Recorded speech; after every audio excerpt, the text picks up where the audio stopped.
Welcome to the deep dive. Today, we're taking a closer look at something quite concerning, these suspected arson attacks on properties linked to the UK Prime Minister, Keir Starmer. Yes, it's a developing situation. We've got a news report here covering the incidents, the police work, and, well, the initial reactions. And our job, really, is to pull out the key facts for you, give you the context without, getting lost in guesswork. Exactly. What jumps out immediately is sort of the timing, this cluster of events, and how quickly the concern levels shot up. Let's start with the most recent one. Okay, so early Monday morning, there was a fire. This was at a house in Kentish Town. Mm-hmm. And importantly, it's not where Starmer lives now. It's a place he used to live, and his sister-in-law is renting it currently. Right. The report says there was, well, significant damage to the entrance. That sounds pretty serious. It does. Thankfully, no injuries reported, which is the main thing. Absolutely. But the fact that the Met Police's Counter-terrorism command, Yeah. the fact that they're leading the investigation. Yeah, what does that tell us? Well, it shows how seriously the authorities are taking it. It suggests they're considering potential wider implications, maybe beyond just, random arson. It's not standard procedure. Right, it signals this might be more than meets the eye. And as you mentioned, this wasn't just a single incident, was it? There were others. That's right. The report mentions two others just before this one. Last Thursday, same street in Kentish Town, a vehicle fire. Okay. And then on Sunday, another fire, this time at a property in Islington. So 3 incidents quite close together. Yes.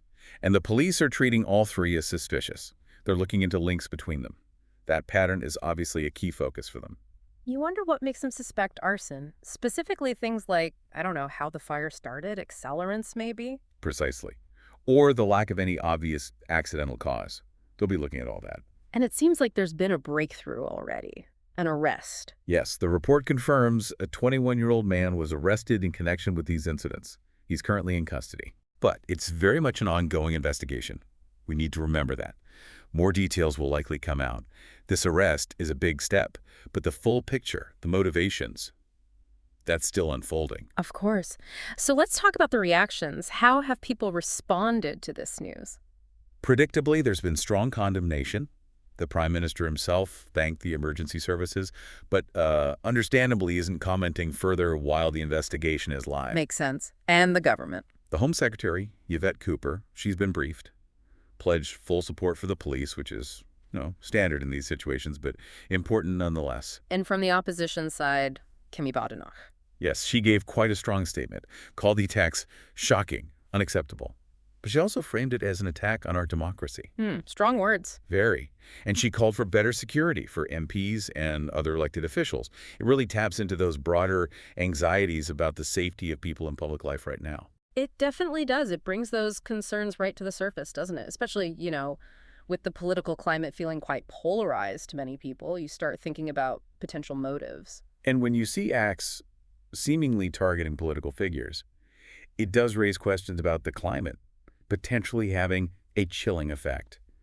The speed, as we said, of involving counterterrorism police really highlights the perceived seriousness. Okay, so just to recap the main points for you, the listener. We've got 3 suspicious fires, all linked to properties connected with Keir Starmer. Happening in quick succession. An arrest has been made, a 21-year-old man. And the Counterterrorism Command is heading the investigation. And the reactions show serious concern, not just about these incidents, but about the safety of public figures generally, and maybe the state of political discourse. It's that jump from local incident to potential national security concern that's quite striking. It really is. So here's something to think about. You've heard the reactions, the condemnation from all sides, the immediate calls for more security. What does this rapid, unified response tell you about how vulnerable political discourse feels right now, and maybe the pressures faced by those in public service today? Something to consider as we wrap up this deep dive.